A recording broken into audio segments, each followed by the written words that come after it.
নমস্কার, দেখছেন ওঙ্কার বাংলায় এক পেশা ভিন্ন নেশা। মেঘা রয়েছে আপনাদের সঙ্গে। আমরা জানি আমাদের এই অনুষ্ঠানে প্রত্যেকদিন আমাদের সঙ্গে থাকেন এমন একজন অতিথি যিনি তার কর্মজীবনের পাশাপাশি তার ভালো লাগার কাজ, তার প্যাশনকে বহাল তবিয়তে বজায় রেখেছেন এবং শুধু বজায় রাখেননি, সেটাকে রীতিমতো ভালোমতো চর্চা করে চলেছেন।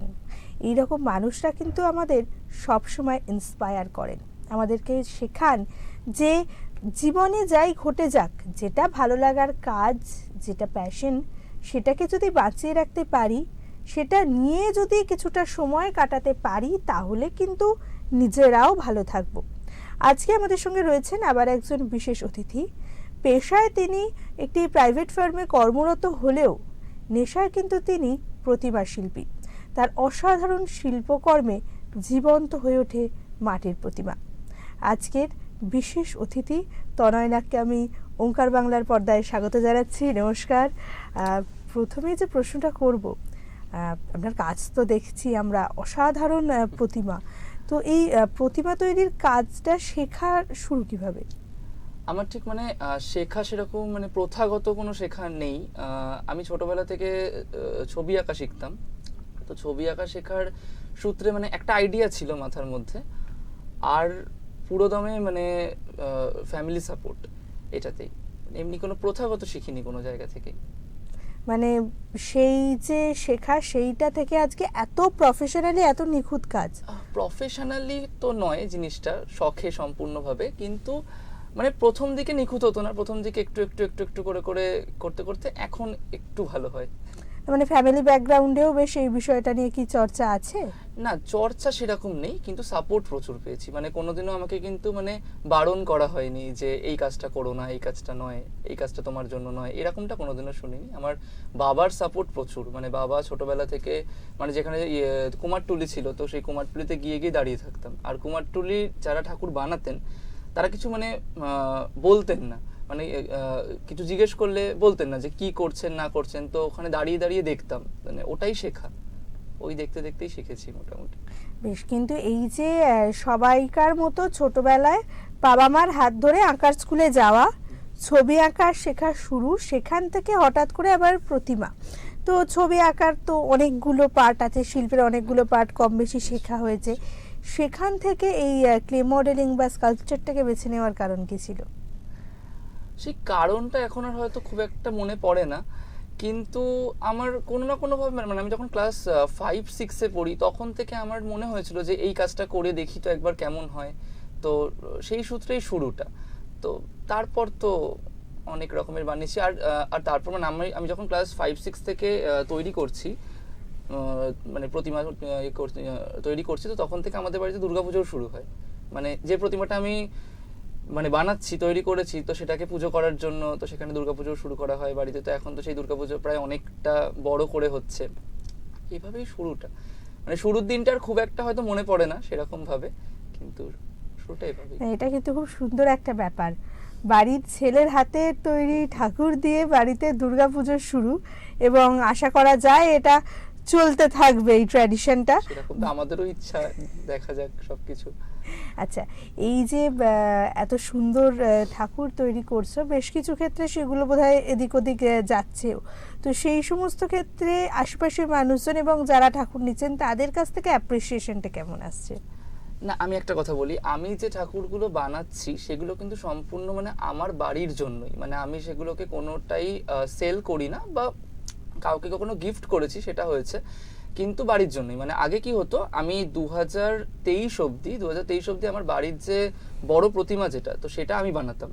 তো সেটাই বানাতাম, সেটাই পুজো হতো। তো তারপর তো আমার চাকরি সূত্রে আমি এখন জামশেদপুরে থাকি, তো তাই জন্য এখন ছোট প্রতিমা বানাই জামশেদপুরে, ছোট টাইপের 1.5 ফুট 2 ফুটের মধ্যে। তো সেটাকে আমি বাড়ি নিয়ে আসি সাজিয়ে রাখার জন্য সম্পূর্ণভাবে। আচ্ছা, আর আশেপাশের মানুষের বা বন্ধু বান্ধবের রিয়াকশন কেমন? সেই রিয়াকশন তো ছোট থেকেই খুব সাপোর্টিভ। বন্ধু বান্ধব, আমার টিচার, বাড়ির পারিপার্শ্বিক লোকজন, আত্মীয় স্বজন, সবার কাছ থেকে প্রচুর সাপোর্ট, প্রচুর প্রশংসা, যেটার জন্য ওই প্রশংসা দিয়ে হয়তো মনে হতে যে পরের বছরের ওটা একটা ইন্ধন, পরের বছরের বানানোর জন্য। আচ্ছা, এই যে জামশেদপুরে থাকা, সেখানে চাকরি, মানে প্রচুর কাজ, শুধুমাত্র যে অফিসটুকু করে শেষ হয়ে যাচ্ছে তা না, সবটা নিজের। তো এত কিছু সামলে ঠাকুর তৈরি করার মতো একটা ক্রিটিক্যাল কাজ কিভাবে ব্যালেন্স হচ্ছে? ব্যালেন্স হতে সত্যি মানে মানে প্রবলেম তো হচ্ছে, সমস্যা হচ্ছে, কিন্তু আমি তাই জন্য কি করছি, আমি ওটা জানতাম যে আমাকে মানে, এবং আমার কাজের চাপটা এরকম মানে তো শুধু জামশেদপুর না, আমাকে সেখান থেকেও বিভিন্ন জায়গায় পাঠানো হয়, মানে মানে ধরুন আমি 1 মাসের জন্য প্রায় হয়তো মানে তারও বাইরে আছি, তো তখন তো বানাতে পারতাম, তাই জন্য আমি একদম সেই জানুয়ারি ফেব্রুয়ারি মাস থেকে বানানো শুরু করি, যাতে একটু একটু একটু একটু করে বানাতে পারি, তো পুরো একদম অক্টোবরের কাছে গিয়ে শেষ হয়ে যাবে পুরো এরকম।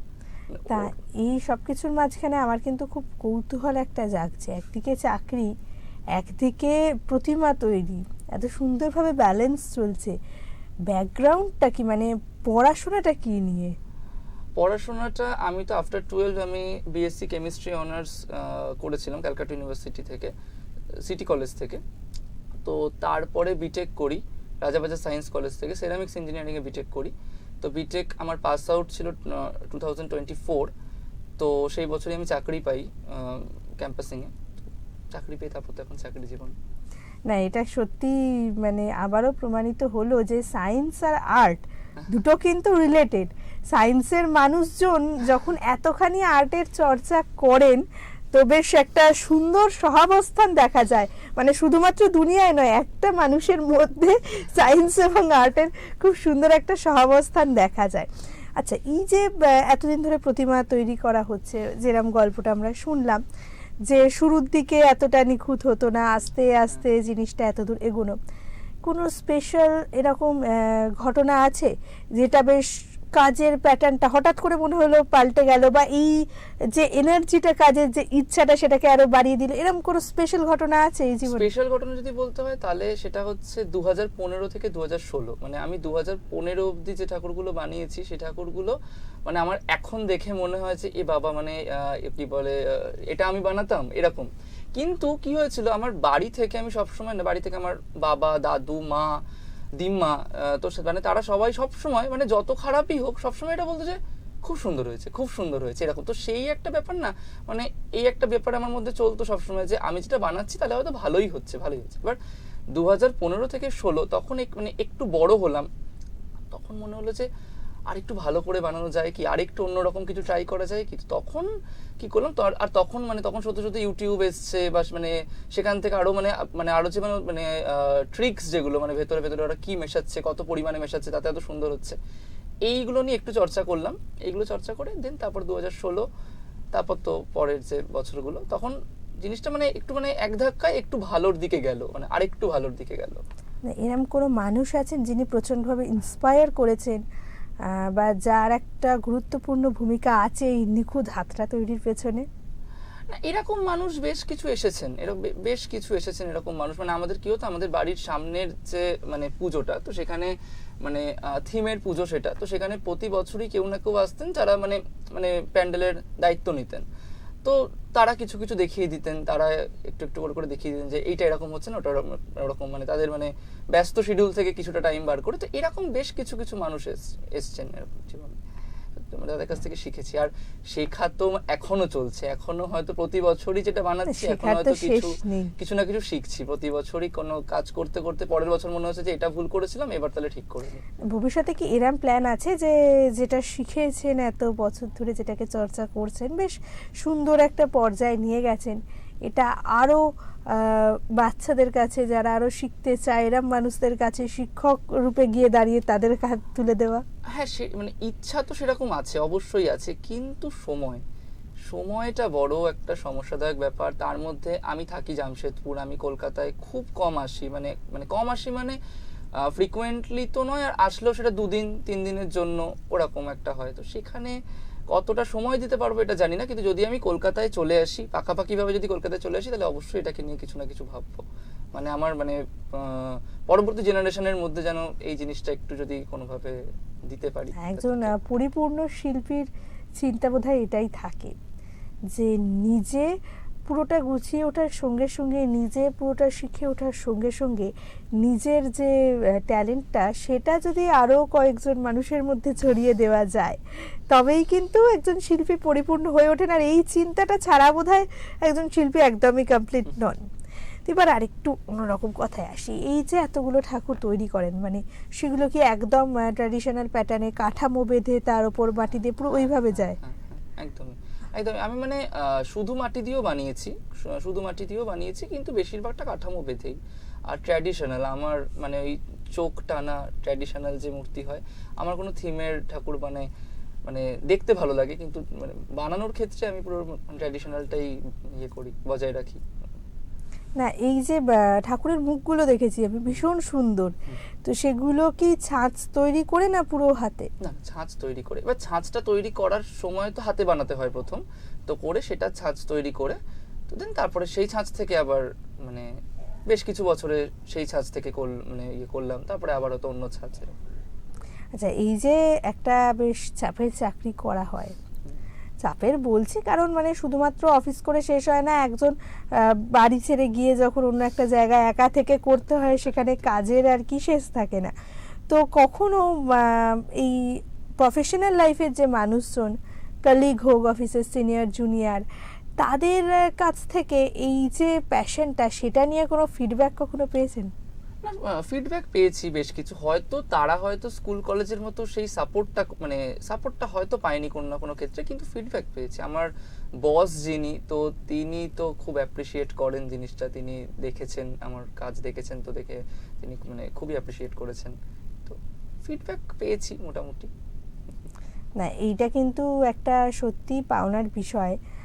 একজন শিল্পী তিনি যে কোনো প্রতিকূল পরিবেশে কাজ চালিয়ে যান, কাজটা তাকে চালিয়ে যেতে হয়, কিন্তু যখন আশেপাশের মানুষগুলো, কাছের মানুষগুলো, মাথার উপরে থাকা মানুষগুলো এবং যাদের নিয়ে প্রত্যেক দিন চলতে হয়, তাদের সবার কাছ থেকে একটা অ্যাপ্রিসিয়েশন আসে, তখন বোধহয় রাস্তাটা একটু স্মুথ হয়ে যায়। এটা কিন্তু সত্যি কথা, এটা সত্যি কথা। কারণ হয়তো আমি যদি আমার স্কুল কলেজ পরিবার যাদের কথা বললাম, তো সেখানেই যদি আমি মানে সেই সাপোর্টটা তখন না পেতাম, সেদিন না পেতাম, তাহলে হয়তো কোনো না কোনো একটা বছর হয়তো জিনিসটা ডিসকন্টিনিউ হয়ে যেত। কারণ মানে একটা জিনিস বানাচ্ছি, সেটা মানে লোকে যদি না দেখে অ্যাপ্রিসিয়েট করলো, বা সেটাকে কিছু একটা বললো যে এটা ঠিক করতে হবে বা এটা চেঞ্জ করতে হবে, এরকম যদি না করে, তাহলে কিন্তু সেই জিনিসটা বানানোর প্রতি যে মানে পরের বছর যে আবার বানাবো, সেই রসদটা পেতে একটু সমস্যা হয়।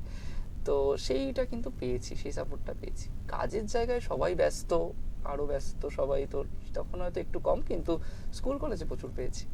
না, এক্ষুনি আলোচনা থেকে আরেকটা কথা কিন্তু শুনেছি, সেটা হচ্ছে যে ট্র্যাডিশনাল ঠাকুর ভীষণ পছন্দ আপনার। তো ট্র্যাডিশনালের মধ্যেও তো আমাদের মানে বাংলার তো দুর্গার প্রচুর প্যাটার্ন, প্রচুর রকমের সাজগোজের প্যাটার্ন, সেই চোখ টানা থেকে শুরু করে সিংহের মুখ, সব কিছুর প্রচুর আলাদা আলাদা প্যাটার্ন। তো এখনো অবধি কোন কোন প্যাটার্নগুলো মোটামুটি এক্সপ্লোর করা হয়েছে এবং সবচেয়ে পছন্দের জোনের কোনটা? আমার সবথেকে পছন্দের জোন যদি বলতে হয়, তাহলে চোখ টানা, যেটা আমরা মানে বাঁশ পাতা চোখ যেটাকে বলি, বাগবাজার স্টাইল, তো সেটা আমার সবথেকে পছন্দের। কিন্তু আমি তাছাড়াও ট্রাই করেছি, নর্মাল চোখে ট্রাই করেছি, দুর্গার বিভিন্ন মানে স্কিন কালারের বিভিন্ন রকম ভ্যারিয়েশন, হলুদ, বাসন্তী, স্কিন কালার যেটা মানে এমনি যেটা skin colour, normal skin colour, সেগুলো সব রকমই ট্রাই করেছি। কিন্তু আমার পছন্দের ওই বাগবাজার স্টাইল, একদম যেটা যেটা মানে প্রথাগত ট্র্যাডিশনাল যেটাকে বলা হয়, একদম পুরানো। এই শিল্পীকে কি আমরা পরবর্তীকালে আরেকটু কমার্শিয়ালাইজড শিল্পী, পুজো মণ্ডপের শিল্পী এবং পরিকল্পনার পেছনে থাকা শিল্পী হিসেবে দেখতে পাবো? সেই জিনিসটাই আমার একটু ভয় আছে, ঠিক আছে? কারণ মানে আমি এতদিন অবধি পুরোপুরি শখে করেছি, এবার এই কমার্শিয়াল গ্রাউন্ডটা বা কমার্শিয়াল ফিল্ডটা কেমন আমার কিচ্ছু ধারণা নেই, সত্যি কোনো ধারণা নেই। এবার হয়তো পারবো, কিন্তু জানি না, যদি কোনোদিনও সুযোগ আসে বা যদি সেই রকম টিম পাই, নিশ্চয়ই হয়তো করতে পারি, কিন্তু ওরকম প্ল্যান মানে ভাবিনি কখনো। না, ভাবতে দোষ নেই। না, ভাবতে অবশ্যই দোষ নেই। না, এই যে শুরুতে যে ঠাকুরটা নিখুঁত হতো না, আজকে যখন নিখুঁত হয়েছে, আজ বাদে কাল মণ্ডপও নিখুঁত হবে। এবং অলরেডি কিন্তু তনয়ের বানানো ঠাকুর বেশ অ্যাপ্রিসিয়েটেড, মানে শুধুমাত্র চেনা লোকজনের নয়, সোশ্যাল মিডিয়ায় বলে বেশ প্রচুর মানুষের কাছে অ্যাপ্রিসিয়েটেড। এই প্রসঙ্গে একটা প্রশ্ন করি যে আমাদের কিন্তু এখন সোশ্যাল মিডিয়াটা একটা জীবনের অঙ্গ হয়ে গেছে। একটা ঠাকুর বানালে প্রথম ছবিটা তো সোশ্যাল মিডিয়াতেই শুধু যায়। ঠাকুর কেন, একটা লোকে কোনো একটা রান্না বান্না থেকে শুরু করে গাছ লাগানো থেকে শুরু করে সবকিছুই আজকে সোশ্যাল মিডিয়ায় দেয়, যাতে মানে সব মানুষের মধ্যে সেটা ছড়িয়ে দেওয়া যায়, সবাই দেখতে পারে। ঠিক কোথাও গিয়ে কি এটা মনে হয়েছে যে একজন শিল্পী হিসাবে সোশ্যাল মিডিয়া একটা এক্সট্রা প্ল্যাটফর্ম দিচ্ছে বা আবার কিছু সমস্যাও তৈরি করছে, এরকম কখনো কিছু হয়েছে? না, আমার কাছে কিন্তু কোনোদিনও কোনো সমস্যা, আমি এখনো পর্যন্ত সোশ্যাল মিডিয়া থেকে কোনো সমস্যা আমার তো মনে পড়ে না যে এরকম কোনো সমস্যা আমি পেয়েছি। কিন্তু হ্যাঁ, অ্যাপ্রিসিয়েশন বা প্রচুর মানুষজন আমাকে রিচ করেছে এটার জন্য, মানে প্রচুর মানুষজন কিন্তু আমার কাছে মানে মানে আমার ইয়েতে মানে মেসেজ এসছে কমেন্ট সেকশনে, প্রচুর মানে অচেনা মানুষ, তাদের আমি চিনি না, তারাও কিন্তু আমাকে বলেছে যে কাজটা খুব ভালো হচ্ছে, কাজটা একটু অন্যরকম দেখতে চাই, আরো কিছু দেখতে চাই, আরো কিছু কাজ দেখতে চাই। এগুলো কিন্তু সবটাই সোশ্যাল মিডিয়ার জন্য। না, এই সত্যি যে সোশ্যাল মিডিয়া আমরা যদি ঠিকভাবে ইউজ করি, সেটা শুধুমাত্র যে আমাদের একটা ভালো লাগার ক্ষেত্রটাকে আরেকটু জায়গা দিচ্ছে সেটা না, মানুষের কাছে আমাদের পৌঁছতে দিচ্ছে, মানে আমাদের কমিউনিকেশনে প্রচণ্ডভাবে হেল্প করছে। আচ্ছা, এই বিষয়ে আর একটা প্রশ্ন মাথায় আসছে। এই যে স্কুল জীবনে থাকতে থাকতে ঠাকুর তৈরি শুরু, তো কখনো এরকম ঘটনা হয়েছে স্কুলে সরস্বতী পুজোর প্রিপারেশন বন্ধু বান্ধব দাবি করছে বা শিক্ষকেরা দাবি করছেন স্কুলের সরস্বতী ঠাকুরটা বানানো হোক? না, সেটা হয়তো হয়নি, কারণ আমাদের স্কুলে যে সরস্বতী ঠাকুর সেটা অনেকটা বড় হতো, মানে প্রায় 5.5-6 ফিট। তো আর আমি যখন মানে ছোট ছিলাম তখন আমি বড় জোর 2.5 ফিট 3 ফিটের ঠাকুর বানাতে পারতাম, আর আমার মানে বানাতে একটু সময় লাগতো, মানে টাইম টেকিং ব্যাপার তো। কিন্তু সরস্বতী পুজোর প্রিপারেশনে প্রচুর হেল্প করেছি, মানে স্কুলের প্রিপারেশনে সেখানে কিন্তু প্রচুর হেল্প করেছি। তো ঠাকুর বানানোর জন্য সেইটা হয়তো আসেনি, তার কারণ হচ্ছে মানে অতটা বড় হয়তো আমি পারতাম না, বা অত কম সময়ের মধ্যে হয়তো করে উঠতে পারতাম না, সেটার জন্য প্রিপারেশনে প্রচুর হেল্প করেছি। না, এটা মানে সব দিক থেকে কিন্তু আজকের এপিসোডটা জমে উঠেছে। আর এই যে একদিকে ইঞ্জিনিয়ারিং আর একদিকে ঠাকুর বানানো, মানে মেজারমেন্টটা বোধহয় ওই জন্য হাতের আরো বেশি পাকা, এবং মূর্তির ডাইমেনশন গুলো বোধহয় আরো বেশি নিখুঁত। এই জন্য আমি তো ইঞ্জিনিয়ারিং এ যে আসবো এটা কোনো ঠিকই ছিল না। আমি তো প্রথমে বিএসসি করেছি, বিএসসি কেমিস্ট্রি অনার্স। তো তারপরে হঠাৎ করে ট্র্যাকটা চেঞ্জ হয়ে গেল, ট্র্যাকটা চেঞ্জ হয়ে আমি চলে আসলাম ইঞ্জিনিয়ারিং এ, চেঞ্জ করলাম। তো তারপরে তো তাই জন্য আর ঠাকুর বানানোটা তো প্রথম থেকেই ছিল, মানে ওটাই প্রথম থেকে ছিল। তো তারপরে আমার বিএসসি ইঞ্জিনিয়ারিং এগুলো পরে এসছে অনেকটা। না, বিষয়টা খুবই ইন্টারেস্টিং, এবং দুটোকে এই যে এতদিন ধরে একসাথে ব্যালেন্স করা, একটা সময় পড়াশোনার সাথে ব্যালেন্স করা, পরবর্তীকালে চাকরি জীবনের সাথে ব্যালেন্স করা, পথ তো অনেকটাই এগিয়েছে। তাহলে যারা এই মুহূর্তে শিক্ষার্থী বা সবে ঢুকতে যাচ্ছে প্রফেশনাল লাইফে, তাদেরও একটা প্যাশন আছে, তারা সেটাকে বাঁচিয়ে রাখতে চায়, অনেক ক্ষেত্রেই অনেক চাপের জন্য তাদেরকে সরে যেতে হচ্ছে, টাইম দিতে পারছে না এনাফ, বা দুটোকে ব্যালেন্স করে উঠতে পারছে না, তো তাদের জন্য কি বলবে? আমি তাদের জন্য একটাই কথা বলবো, সেটা হচ্ছে যে নিজের যেটা প্যাশন, মানে আমাদের তো পড়াশোনা বা সেটা মানে প্রফেশনাল ফিল্ডে তো কাজ করতেই হবে, সেটা করার সাথে সাথে কিন্তু প্যাশনটা যদি আমরা ভুলে যেতে বসি না, তাহলে হয়তো আমরা মানে নিজেদেরকে কষ্ট দেবো কোনো না কোনো একটা জায়গা থেকে। তো সেটা আমার মনে হয় যে প্রফেশনাল ফিল্ড মানে পড়াশোনার দিনগুলোই হোক বা প্রফেশনাল ফিল্ড হোক, যে কোনো কিছুতেই প্যাশনকে সময় দেওয়ার মতো প্রতিদিন না হোক, সপ্তাহে অন্তত 2 দিন বা 3 দিন 1 ঘন্টা করে বা 1.5 ঘন্টা করে সময় বের করা যায়। ওই ইচ্ছাটা যদি থাকে তাহলে সেটা বের করা যায়। আমি যেভাবে বের করছি, হয়তো প্রচুর সমস্যা হচ্ছে, কিন্তু তবুও বের করার পরে যখন জিনিসটা এই সৃষ্টি করার মধ্যে লাস্ট দিন যখন সমস্ত কাজটা শেষ হয়ে যায়, তখন প্রচন্ড পরিতৃপ্তি পাওয়া যায়, মানে আত্মতৃপ্তি যেটাকে বলে। তো সেইটা কিন্তু অনেক বেশি গুরুত্বপূর্ণ একটা জীবনের ক্ষেত্রে। আমি এটাই বলবো আমার পরবর্তী জেনারেশন বা যারা এখন শিক্ষার্থী বা যারা, তাদের প্রত্যেকেরই কিছু না কিছু শখ আছে, নিশ্চয়ই প্রত্যেকের কিছু না কিছু শখ, কিছু না কিছু ট্যালেন্ট আছে। তো আমি সেটাই বলবো সবাইকে, সেটা যেন কোনোভাবে কোনো কিছুর জন্য যেন শেষ না হয়ে যায়, সেটাকে একটু একটু একটু একটু করে করতে করতেই অনেকটা মানে সময় দিতে হবে সেটার পেছনে।